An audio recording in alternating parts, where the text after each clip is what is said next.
मैं इस वीडियो के माध्यम से आपको बतलाऊंगा कि अपने व्हाट्सएप में टोन कैसे लगाते हैं।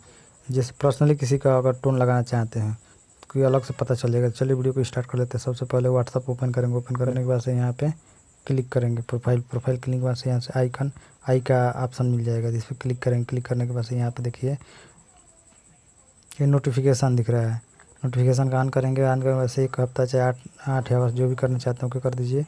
वैसे नीचे आएंगे, यहाँ कस्टम नोटिफिकेशन पर क्लिक करेंगे। क्लिक करने के बाद से यहाँ पे आप देखिए नोटिफिकेशन टोन दिख रहा है, इस पर क्लिक कीजिए। नोटिफिकेशन टोन पर क्लिक करने के बाद से यहाँ पे टोन आपको आ जाएगा अलग अलग, जो भी आप टोन सेट करना चाहते हैं, ये चाहिए जो भी आप करना चाहते हैं अलग से ये सेट कर लीजिए। अगर वीडियो आपको अच्छा लगा हो चैनल को सब्सक्राइब जरूर करें।